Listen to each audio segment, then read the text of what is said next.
እሺ በቅድሚያ ማመስገን ፈልገው ሀይሚ አንቺን ነው። መጀመሪያ ምስጋናችሁ ደስ ይላል። እሷም ብሩኬን ብሩክም ሀይሚን እውነት ነው 50,000 ብቻዬን አይደለም ያመጣሁት። በዋነኝነት አንድ አመት ልጅ ይኖራችሁ ነበረ። ያው 5 አመት የኖረው ነው 2 አመት የኖረው ነው መጀመሪያ ልጅ መውለድ ያለበት እንጂ ሀብትሻ መከታው ምን አስበሽ ነው እንዴ?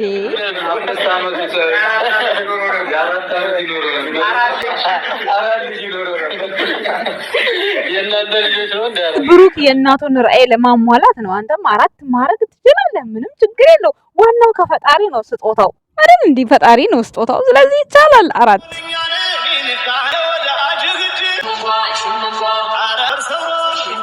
ጉርሻው ያበደ ነው። ጉርሻው አስቀንቶኛል። ሰብሰብ ብለው ሲጎራረሱ እናትና ልጅ ኦ ማይ ጋድ።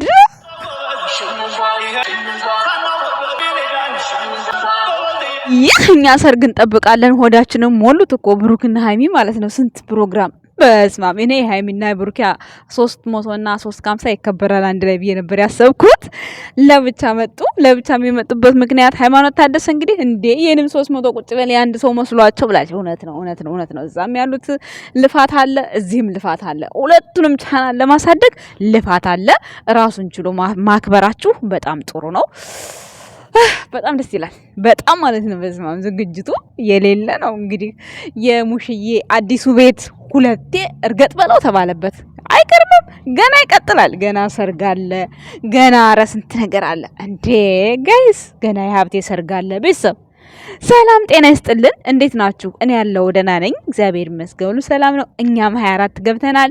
ፋሚሊ አመሰግናለሁ። 24 እንድገባ በጣም ጨቅጨቅ አድርጋችሁ ነበረ የኔ ውድ ቤተሰቦች፣ በጣም አመሰግናለሁ። እግዚአብሔር ይስጥልን። በቅርቡ ደግሞ 30 እንገባለን ከፈጣሪ ጋር ማለት ነው። ፈጣሪ ምን ይሳነዋል? የሚሳነው ነገር የለም እና የኛ ወድ ቤተሰቦች አመሰግናለሁ። በጣም ነው የምላችሁ፣ የምሬን ነው። ያው እንደ ሰው ኬክም ባላረግም እንግዲህ ወደፊት እክሳቸዋለሁ፣ ወደፊት ማለት ነው። በሰፊው እክሳቸዋለሁ ወደፊት ማለት ነው። የኛ ውድ ቤተሰቦች፣ የጨረቃ ፋሚሊ፣ የብሩክና ሃይሚ ቤተሰቦች፣ እንዲሁም የሌላ ቤተሰቦች ካላችሁ፣ እኔ የብሩክና ሃይሚ ብቻ ናቸው የሚኖሩኝ ብዬ የማስበው። እንግዲህ ካላችሁ እስቲ በኮሜንት ጻፉልኝ። እኔ እንደዛ ነው የማስበው። ሰብስክራይብ የማያድገው ለዛ ነው። እኔ ሌላ ሰው አልፖስትም፣ ሌላ ሰው ሀሳብ አልሰጥም። የነ ብሩኬ ሲመጣ ብቻ ነው የምለቀው ባይዘዌ ማለት ነው። የሌላ ሀሳብ መስጠት ጥሩ ነው። ብዙ አሉ ሀሳብ የሚሰጡባቸው፣ ግን ያው እኔ እንጃ ለምን እንደሆነ ለምን እንደማይሰጥ። ፋሚሊ እስኪ ምን ትሉኛላችሁ? ምከሩኝ እስኪ። ከነ ብሩኬ ሌላ ሰውም አይደል እንዴ? ለማንኛውም ብሩኬ ለ350 እንኳን አደረሰህ፣ እንኳን ደስ አለህ፣ እንኳን እዚህ ደረጃ ደረስክ። እንግዲህ ሰምተንልሃል ዛሬ። ብሩኬ ቪዲዮ መስራት ካሰበ ምግብ እንኳን አይበላም ተብለሃል ማለት ነው። ኦ ማይ ጋድ። እንዲህ ለስራ ትሁት መሆንህን ለስራ ትጉ መሆንህን አያውቁም ነበር አንዳንዶቹ ማለት ነው። ሃይሚሻ ነች እንደዚህ ናት ይባላልና ተጨማሪ እንግዲህ ሙሶሶውም እንደዚህ አይነት ሀሳብ እንዳለው ዛሬ ሰምተናል ማለት ነው። ንግስቷ ብቻ አይደለችም፣ ሰምታችኋል። ስለዚህ ሁለታችሁም የስራ ታታሪነታችሁን ለውጣችሁን እዚህ ጋር አስመዝግባችኋል። ነገ ደግሞ በ400 እንገናኛለን፣ ሃይሚም በ300 እንገናኛለን። እኩል በኩል እንደዚሁ ደስታን በደስታ እያመጣችሁ የጨረቃ ፋሚሊ ጉዞ ወደፊት እንደምንሄድ ተስፋ እናደርጋለን። እኛ ውድ ቤተሰቦች ሄደዋል። በነገራችን ላይ አሁን ሃይሚም 2 ገብታለች፣ ብሩኬም 1 ገብቷል እያለች አሁን ሃይሚ 3 ይቀራታል፣ ከዛ ብሩኬ ደግሞ 4 ይቀራል፣ ከዛ 400 ይደርሳልና እግዚአብሔር ይመስገን። ፈጣሪ ክብሩን ይውሰድ። ደስታቸው እንደዚህ ማለት ለሰው ደስታ እነሱ ስለሚጨነቁ ለሰዎች ደስታዎች ለሰዎች በቃ ስለሚጨነቁ እግዚአብሔር ደግሞ የነሱን ደስታ እግርግራቸው ስር ያደርግላቸዋልና ከምንም በላይ በፈጣሪ ስትባረኩ በጣም ደስ ይላል። የሃይሚን 300 ሺህ ደግሞ ጋሽዬ ኖሮበት ቢከበር ደስ ይለኛል። ምክንያቱም የልጁን ምንድነው በቃ የልጁን አቅም የልጁን ጥንካሬ ደስታውን ቢገልጽ ደስ አይላችሁም? አሁን የሙሽዬ ደስ ነው ያለኝ። ሙሽዬ አሁን ራእይዋ በጣም ነው ደስ ያለኝ ከብሩክ ከሷ ጋር በማክበሩ። ብሩኬ እንግዲህ ጋሽዬ ፊት የሃይሚንም 300 ብታከብር በጣም ደስ ይለኛል። ምክንያቱም ሞራል ትላላችሁ ደስ ይላታል። በቃ አይደለ አባቷ ሲኮራባት በአደባባይ ሲያወራላት ስለሷ ማለት ነው ደስ ይለዋል ብዬ አስባለሁ። ብሩክም እንደዛው ደስ ይለዋል ብዬ ነው የማስበውና እንዲሁ ስብስብ እንዳሉበት ደስ የሚል ይመስለኛል። ብቻ አይደል ቤተሰብ ችግር የለውም ጋሽዬ ቢኖራል ሌላ ቪዲዮ ይኖር የለ ስለዚህ እዚህ ላይ ቢኖር የሃይሚ 300 ጊዜ ጋሽዬ ቢኖር በጣም ደስ ይለናል። እንግዲህ ደግሞ የነሱን ሐሳብ ፈጣሪ ነው የሚያውቀው። ዞሮ ግን ያው ይከበርልናል። ሰምታችኋል። ምክንያቱም ያም ራሱን የቻለ ቻናል ነው፣ ይሄም ራሱን የቻለ ቻናል ነው ተብሏል ማለት ነው። በአንድ ላይ መሆን የለበትም። እኔና አንተ አንድ እንሁን እንጂ ቻናላችን እኔም የራሴ አንተም የራስህ ግን አንተም ስለኔ መቆጣጠር ይገባሃል፣ እኔም ስለ አንተ መቆጣጠር ይገባኛል። የኔ ያንተ ነው ግን ልዩነት አለ በስራ በኩል ተብላችኋል ፋሚሊ። ይሄ ግልጽ ነው። ምክንያቱም ሃይሚም የራሷን ቻናል ይዛ ነው የመጣችው፣ ብሩኬም የራሱን ቻናል ይዞ ነው የመጣው። ስለዚህ ጉዞ ወደፊት። እነዚህ 50ዎቹ ደግሞ በመጀመሪያ ብሩክ ከሃይሚ ጋር ሳይተዋወቅ የነበረው ነው። ገብቷችኋል አይደለ? እነዚህ 300ዎቹ ደግሞ ከብሩክና ከሃይሚ ጋራ አብረው ያፈሯቸው ቤተሰቦች ናቸው በነገራችን ላይ ማለት ነው። ያው ይሄን ስላችሁ ደግሞ ሃይሚ ከመጣች ነው 350 የገባው ምናምን ልትሉ ትችላላችሁ። የዛን ሰዓት እሷ በመጣች ሰዓት 45 ላይ ነው ምናምን ላይ ነው ሆኖ የመጣችው። ያን ስላችሁ ይሄ በዛ ምናምን አለም። ከዛ በፊት እሷን አያውቃትም እሷን አያውቃትም። እና እቺ 50ዋ ከዛ በፊት የነበሩ ነው እንጂ አሁን ለምሳሌ የብሩክን ሰብስክራይብ አድርጋችሁ 50 ገብታ ሃይሚ ለምን የምትሉ ሰዎች አላችሁ።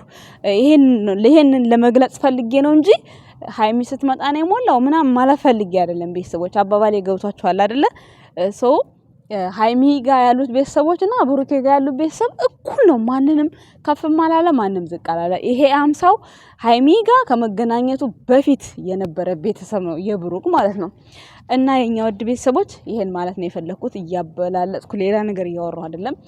ያው ያያችሁ ነው እንግዲህ እሱም የሆነ ነገር ምስጋና ሲያደርግ ሃይሚ በውስጡ ብዙ ነገር እንዳሳለፈችለት የሆነ ልፋቷን ድካሟን ያወራል።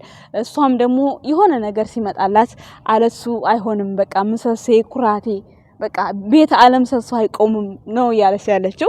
እውነት ትክክለኛ አገላለጽ። ይመችሽ የወንድሜ ሚስት ማለት ነው። እንዲህ አይነት ሐሳብማ ሲኖርሽ እኛ እኮ በጣም ነው ደስ የሚለን በነገራችን ላይ ማለት ነው። እኛ ተነገ ዛሬ በየዋህነቱ ጥለሽ ትሄጃለሽ እያልን ፍርሃት ላይ ሆነን ነው እንጂ እኛ የምንቆጣሽ እኛንችን የሚጠላ አንጀት የለንም በነገራችን ላይ። እኛ የብሩክ እህቶችን በሉ ላሞችን በሉን እኛ በቃ በየዋህነት ብሩክ በቃ ምንም ሳያቅ ምንም ሳይረዳት ያው ሴት ልጅ ብዙ ጊዜ የሆነ ድርጊትን ትፈልጋለች አይደለ? ስለዚህ ብሩኬ ደግሞ ቆይ ገና ነው ቆይ እንደዚህ ነው እያለ እቺ ልጅ ሌላ መስመር እንዳትወጣ ነው እኛም ጥረታችን የነበረው። ነገር ግን እግዚአብሔር ይመስገን ሁሉም ነገር በትዕግስት የታገሰ ፍሬዋን ይበላል ይባላልና እግዚአብሔር ይመስገን አሁን ላይ ሁሉ ነገር ግልጽ ነው። በቃ ሁሉ ነገር ግልጽልጥ ያለ ነገር ነው በቃ። ምክንያቱም አላንቺ ሌላ ማየትም አልፈልግም ይላል ብሩኬ አንዳንድ ጊዜ። ሃይሚዬም ሁሌ የኔ ጠንበለል እንዳለችው ነው። ስለዚህ ሴት ልጅ ደግሞ እንደዚህ ሞራል ስትሰጥ ደስ ይላታል ከምታፈቅረው ወንድ ማለት ነው። ስለዚህ በብዙ ነገር ሃይሚ አሁን ትደሰታለች ብለን ተስፋ እናደርጋለን እኛ ውድ ቤተሰቦች።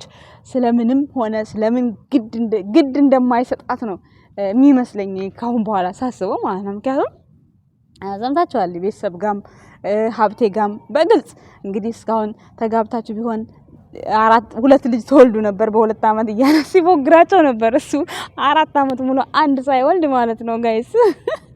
5 አመት ሙሉ 1 አመት የት ነው መቀንሰው? እኔ ደግሞ እንዴ ባይ ዘ ወይ ናኒ ለምን የለችም የሚል ሰው አይጠፋምና እሷ ያው ፈተና ስለሆነች ነው። በነገራችን ላይ 11ኛ ክፍል ሆና ነው መሰለኝ ሀብቴን ተዋወቀችው። ምክንያቱም 5 አመት ስትሉ 4 አመት ወይም ደግሞ ከዛ በላይ ምንድነው የሳይኮሎጂስት ነው የዶክተርነት እንደዛ ነገር ነው መሰለኝ ትምህርቷ በነገራችን ላይ ማለት ነውና 4 አመት ይሁን 5 አመት የፈጀው ማለት ነው። ኦልሞስት ተማሪ ያለች ነው ያገኘችው ሀብቴም ማለት ነው በነገራችን ላይ ማለት ነው። እና ሀብትሻ ጀግና ነህ አንተ ሚስትህን በማስተማርህ በጣም ጎበዝ ነህ።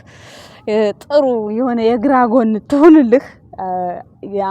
አንተም ደግሞ የሆነ ተረጋጋ በቃ ብሩክና ሃይሚን ስትመክር አሁን አንተ ግልፍ የማይልህ አንተ ማጥናደድ ምናምን መስሎ ግን እኮ በሀብቴ ይበልጣል እንዴት ማለት ነው። የምሬን ነው በሀብቴ ነው የሚበልጠው እኮ እንዴት ከብሩኬ በሀብቴ ነው የሚበልጠው። ብሩኬ እንደውም ሲናደድ አኮርፎ ፊቱ ብጥ ይላል ዝም ነው የሚለው። እሱ እኮ ሀብቴ ንጭ ነው የሚለው እኮ ብዙ ጊዜ አይታችሁት ከሆነ ከናኒ ጋር ሲጣላ። ግን ያም ሆኖ ያው ቆይቶ ይረሳሉ። ይሄ ነው በፍቅር መካከል ደግሞ ጸብ ከሌለ ፍቅር አይጠነክርም ይባላል። እንደውም አሁን ሃይሚና ብሩኬ ተጣልተው ከዛ ሲታረቁ እኮ ማለት ነው በቃ አጠገባቸው ሽጉጥ ቢተኮስ ራሱ አይሰሙም ፍቅራቸው ማለት ነውና አንዳንዴ ፍቅርን ያጠነክራል የሚባለውን ነገር በእነሱ አይተናል። የኛ ውድ ቤተሰቦች እንግዲህ በዙሪያቸውም ያሉ ጓደኞቻቸው ዛሬ ራእያቸውን ሲናገሩ ነበረ። ፍፄ ያው በፊት እንግዲህ የደረሰበትን ዛሬ እየተናገረ ነበር። ባይዘወይ ሶስቱ አንድ አይነት ናቸው። ሃይሚ ሙሽዬና ሀብቴ እንኳን አንድ ናቸው። የበፊት ነው። ሃይሚ ብሩኬ እና ፍፄ ባሁኑ አበሻ ቀሚስ አንድ ላይ እኮ አሰርተው ነው የሄዱት። እናንተ በጣም ነው የምትለዩት። በነገራችን ላይ ተደብቃችሁ ልታመልጡ ነበር፣ አንድ ላይ መጣችሁ። እንደውም እኔ የብሩኬ ለብሶ ነው እንዴ ምናምን ብዬ ነበረ። ሚፍታህን የሆነ ቀን ሲያገረጣው ማለት ነው። በዚህ አጋጣሚ ሚፍታህም ምርጥ ወንድማቸው ከጎናቸው ስላለ በጣም በጣም ደስ ይላል። እንግዲህ የግራ ጎና አልወጣ ብሎኛል እያለ ነው የጨረቃ ፋሚሊ። ምን ትላላችሁ? እሱን የሚያፈቅር የለም ከጨረቃ ፋሚሊ ውስጥ የለም። የታግንጨው እንዳትልኝ ብቻ መጻጻፍ ነው እንዴ ባይዘወይ ማለቴ በእስልምና 2-3 ይቻላል መሰለኝ። አንድ ሚስት አለው ሁለተኛ ሚስት ነው የሚፈልገው ልበል አይዶን አላቅም። ምክንያቱም አንዱ ጋር ቀለበት አድርጎ እንግዲህ ዛሬ አይተናል። አንድ ደግሞ እንግዲህ ትናንትና ፈልጌለት አግኝቼለታለሁ እያለ እንግዲህ ፍጻ ዛሬ ሲያወራ ነበረ። ስለዚህ ያው እንግዲህ 3-4 በእስልምናቸው ይፈቀዳል። ግን ደግሞ ያው 3-4ቱንም እኩል አድርጎ ካላኖረ ሐራም ነው የሚባል ነገር አለ መሰለኝ። እንጃ ስቲል እንኳን በአዳር ደረጃ እንኳን ሁለቱ ጋር እኩል ሄዶ ካላደረ በጣም ሐራም ነው ይባላል። ታዲያ የኢትዮጵያ ወንድ ይሄንን የማከናወን አቅም አለው የለውም? ግልጽ እኮ ነው። ይቅርታ አድርጉልኝ እንግዲህ ቤተሰቦች፣ እኔ እውነቱን ነው የምናገረው፣ የምሬ ነውና በኢትዮጵያ እንደዚህ የሚቻል አይመስለኝም። ስቲል የኢትዮጵያ ሴቶች ራሱ እንደዚህ ደስ አይላቸውም። በነገራችን ላይ ጓደኞች አሉ 2 ሚስት ሲሏቸው አይፈልጉም። እኔ አሁን በቅርብ ጓደኛዬ እንደዛ ብሏት የተወች አለች አልፈልግም ብላ ማለት ነው። ለምን በሸሪያ ከተፈቀደ ምን አገባኝ እኔ አልፈልግም። እዛ ድሮ ከዛ ደግሞ እኔ ጋር ሊመጣ ነው ያለች አለች ማለት ነውና እሷ ነች ያስረዳችኝ እንደዚህ እንደሚቻልና እንደማይቻል ማለት ነውና እውነት ለመናገር አንድ ነው እንጂ እኔ እንጃ ከባድ ነው በጣም። ብቻ አላቅም። ብቻ ያው የምታውቁት እናንተ ናችሁ። ያው ቅር እንዳይላችሁ በኮሜንት ስር ያው የተሰማሁትን ያወቅኩትን ነገር ነው የተናገርኩት። ተሳስተሻል ምን ታውቂያለሽ ካላችሁኝ ይቅርታ በጣም ማለት ነው የኛ ውድ ቤተሰቦች ማለት ነው። እና ሚፍታህዬ አንዷን ይዘህ ጸንተህ ልክ እንደ ብሩክና እንደ ሃይሚ ጉዞ ወደፊት ቢሆን በጣም በጣም ደስ ይለኛል። ሌሎች ሚፍታህ እንኳን ፍፄ እንኳን ተሰጥቶታል እያሉ ባለፈው ሲያወሩበት ሰምቻለሁ። ያው ለውን ያርግልህ፣ አንተም ይዘህ እንድትመጣ ተስፋ እናደርጋለን። በረከት ደግሞ ካሜራማናቸው ያው እንግዲህ እሷ ሳምሪ ናት የተባለችው። እንግዲህ ሳምሪዬ ያለውን ነገር ግልጽ እስከምታደርግልን ድረስ እሷ መሆን የ11ኛ ክፍልና የ12ኛ ክፍል ተማሪ ናት። ቀጣይ ዩኒቨርሲቲ ነው የምትገባው። እንግዲህ አሁን ክረምቱ ከመጣ ከሃይሚ ጋር ትገናኛለች ብዬ ተስፋ አደርጋለሁ። ከዛ ውጪ እንግዲህ ሁላችሁም ከፍታ ላይ እንደምትሆኑ ባለሙሉ ተስፋ አለኝ። ብሩክ አለማየሁና ሃይማኖት ታደሰ የሁሉም መሪ የቡታጅራ መሪዎች ናችሁ፣ ትለያላችሁ። እንኳን ደስ አላችሁ ቤተሰቦችም። አመሰግናለሁ ስለ ሁሉም ነገር። ቴንኪው፣ ወዳችኋለሁ። ባይ